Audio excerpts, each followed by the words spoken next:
welcome to the Kashmir Truth. I'm Amritpal Singh. This is a show on which we bring you ground reports from the Kashmir Valley to show you what the real situation, what the real picture on the ground is.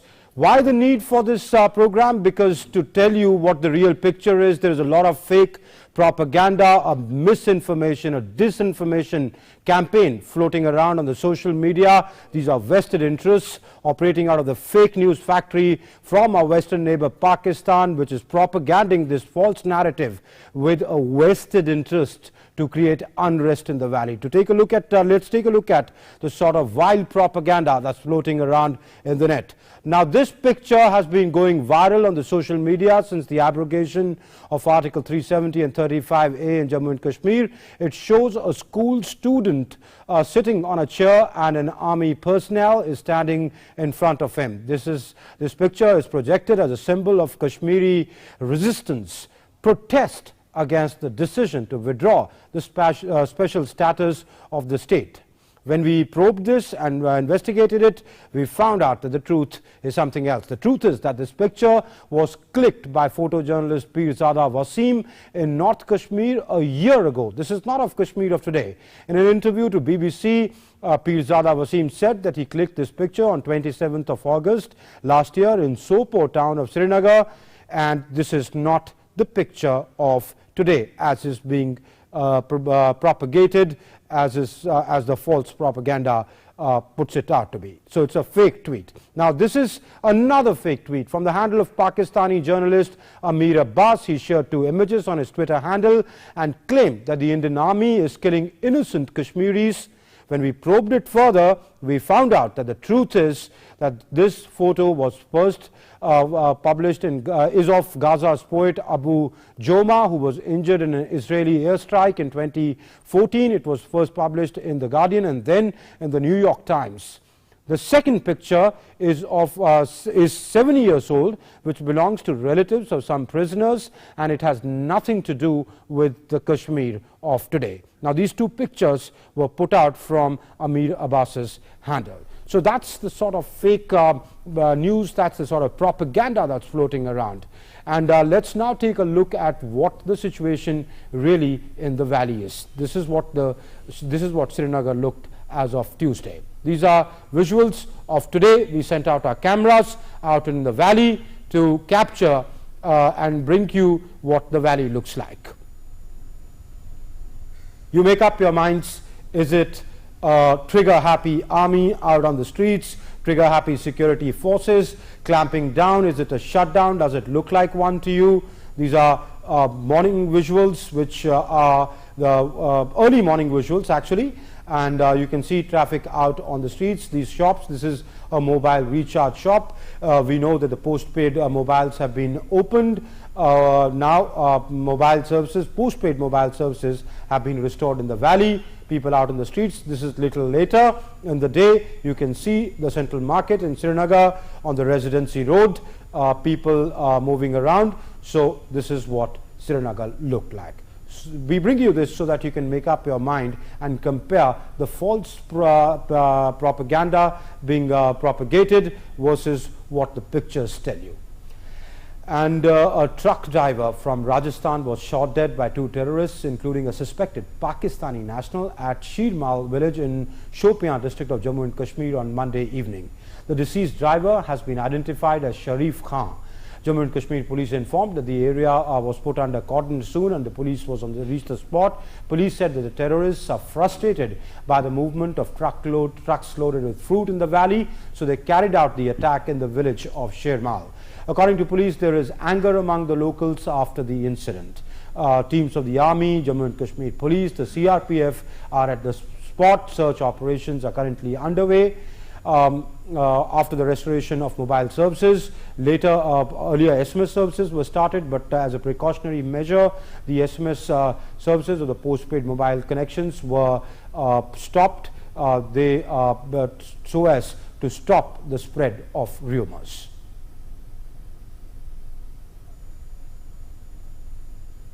And to talk more about that, I'm joined on the show by Major General Dhruv Katoch. He's the director of the India Foundation. General Katoch, many thanks for being on the show. Let me begin by asking you straight away, it was being said that the moment you lift the restrictions, violence is going to spread out on the street. We saw by noontime the restrictions being lifted. By the evening, a truck driver was shot dead. Do you see it as, do you see a correlation between the two? No, I really don't see it as a correlation. Okay. I look at it this way, that in any disturbed situation as the valley is today, where terrorists are, we still have quite a number of terrorists armed with AK-47s.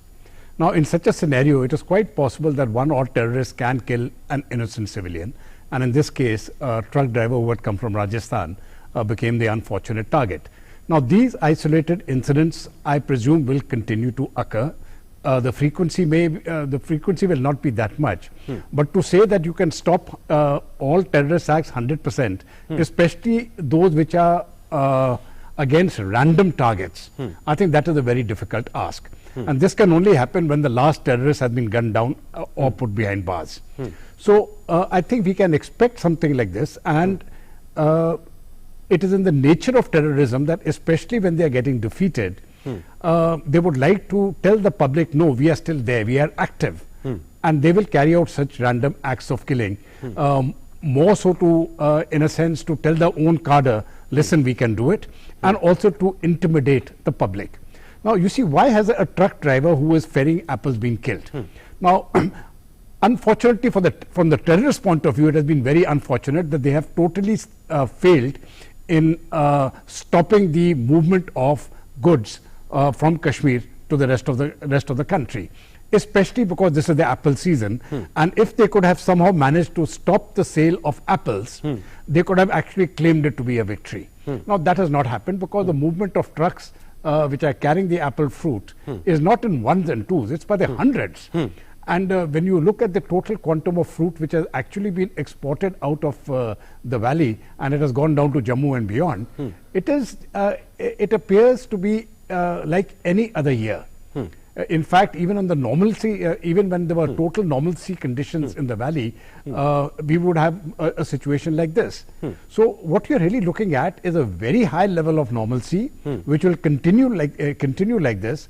However, it will be interspersed by random acts of violence, which will be perpetrated by some terrorists. Yes. What is the strategy on the part of these terrorists? Because, even if they kill a truck driver who's not from Kashmir, he's a man from Rajasthan, but he was ferrying the Kashmiri apples which grow in the orchards of the Kashmiris themselves.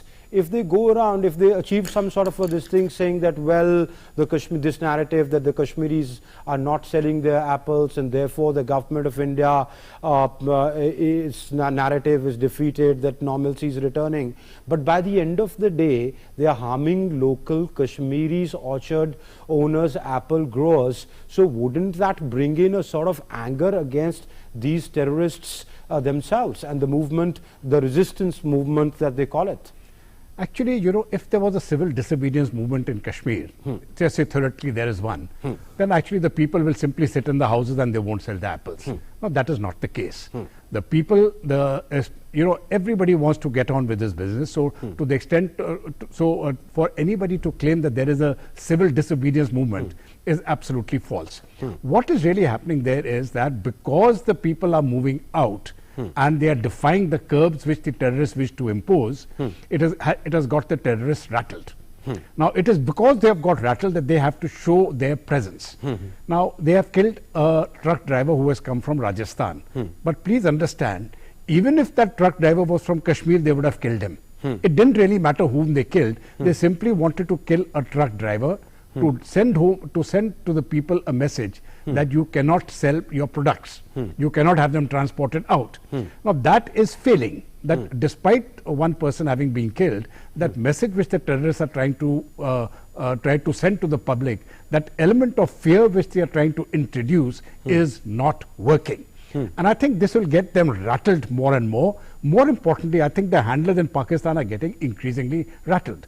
Now, you see, Amrit, the visuals which you showed today, I have served in Srinagar many years ago. The scene which was coming there today, I could very well have been from Srinagar of the 80s. You see, this is the way life always moved, and this is the way life is moving now. I think this is a very peaceful situation, and I think it will send a very positive message across the world that the situation is normal. It is trying to be portrayed by certain elements as a conflict, which actually it is not so on the ground.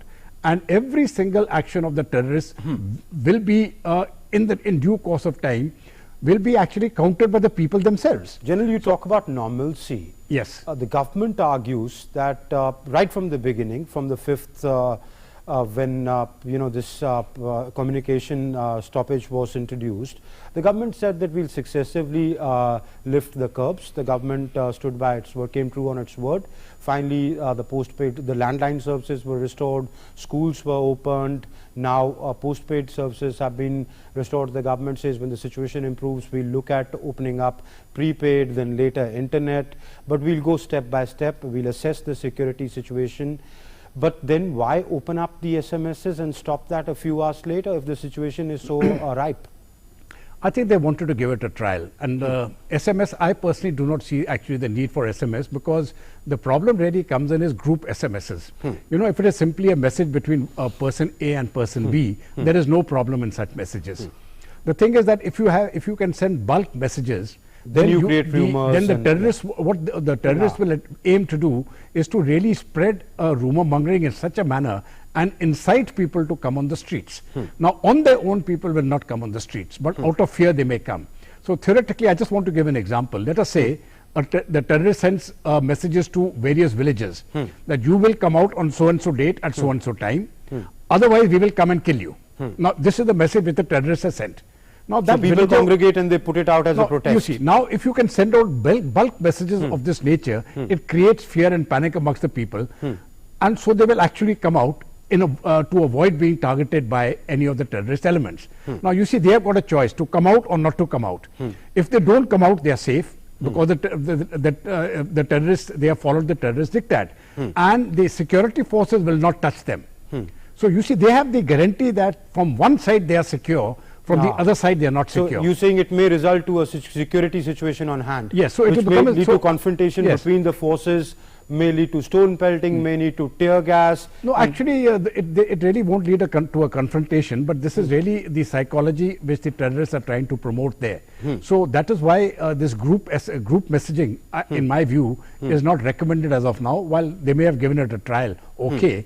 But I think it would be better if they keep away from it for some time. But do you expect the valley in the coming days to be largely peaceful, by and large peaceful? Actually, not just that. I'm thinking in my own assessment, and this is an assessment which I haven't given today. I gave it I think 2 years ago, that we are moving on a different frequency now. We are moving towards normalcy, and after 5th of August, it's a totally different trajectory.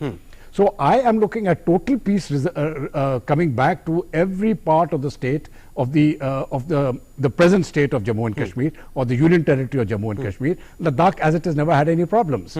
So I am not looking. I do not see this prolonging over any period of time, regardless of what Pakistan may do. All right, but General, there are attempts being made to disrupt this normalcy, to stop this normalcy. This morning, on Tuesday morning at about 9:30, Pakistan initiated unprovoked ceasefire violation by firing of small arms and shelling with mortars along the line of control in Jammu and Kashmir's Kasbah and Kirni sectors in the Poonch district. Indian Army is retaliating befittingly.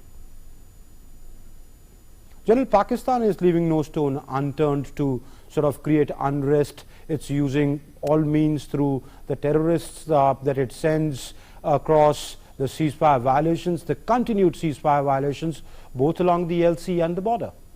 You see, look at the time. Now we are approaching toward the end of October. Diwali is about to come.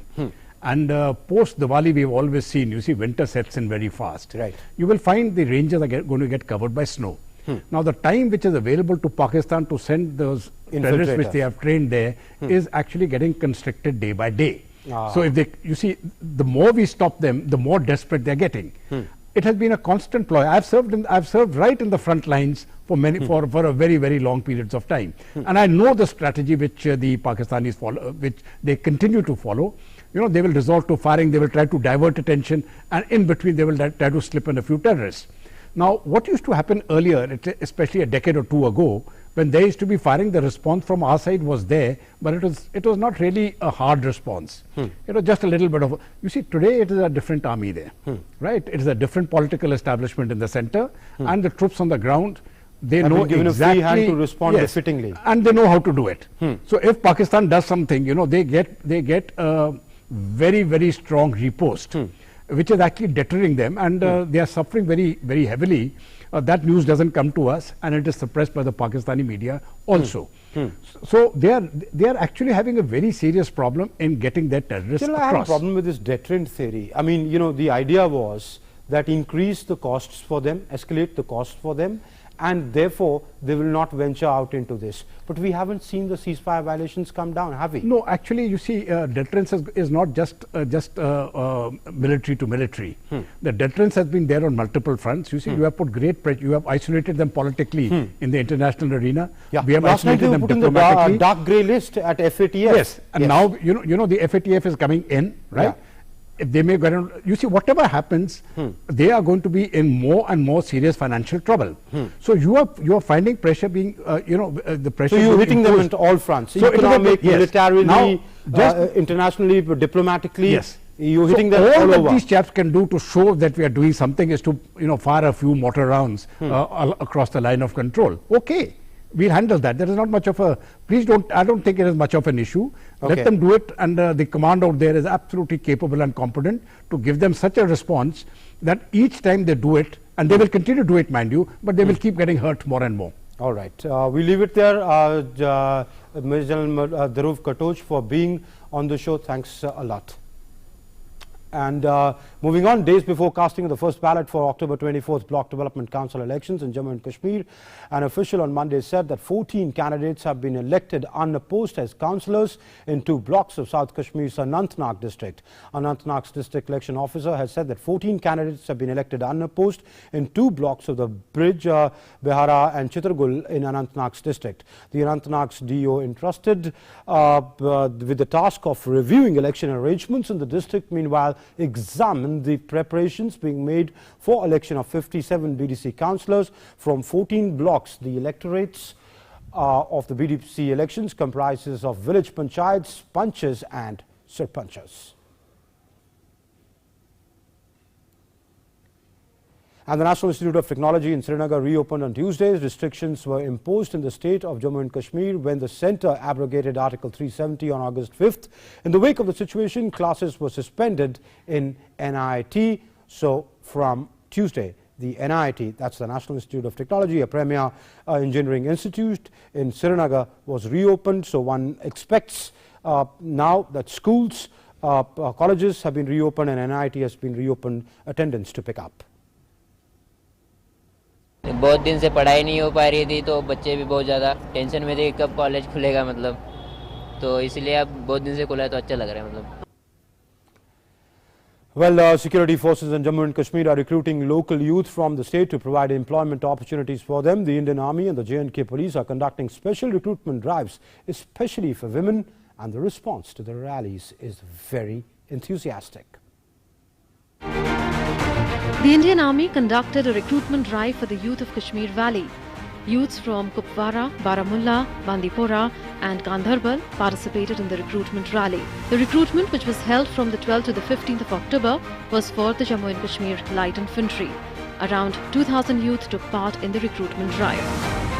हम देश की खिदमत करना चाहते हैं sir हम बहुत शौक है ये वर्दी लगाने का और सेना में भर्ती होने का कहीं भी ले जाएंगे सर अगर हम जाएं ना कि हम कहीं भी जा सकते घर वालों की बहुत उम्मीद होती है सर हम पे हमारी भी बहुत उनकी उन पे फर्ज होता है सर वो अभी सुनेंगे तो बहुत खुश हो जाएंगे सर आर्मी तो बहुत अच्छी है इसलिए हम भर्ती के लिए आते हैं सर बहुत डिसिप्लिन है फौज में सबसे अच्छा है डिसिप्लिन ज्यादा देश की रक्षा के लिए आए sir The Indian Army said that they are overwhelmed by the response. Response has been overwhelming and heartwarming.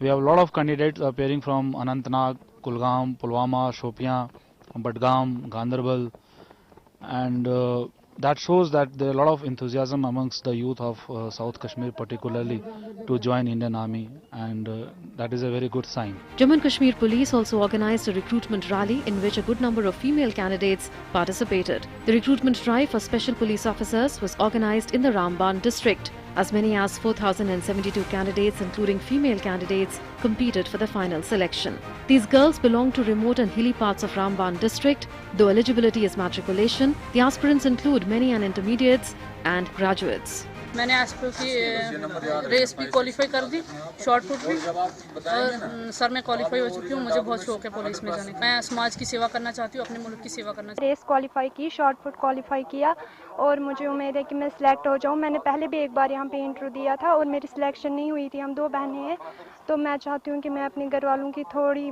कुछ मदद करूँ, देश की है मदद करूँ। एसपीओ की भर्ती में मैंने क्वालिफाई की, रेस भी और शॉर्टपुट भी सब कुछ क्वालिफाई किया। मैं पुलिस में जाना चाहती हूँ, समाज की सेवा करना चाहती हूँ।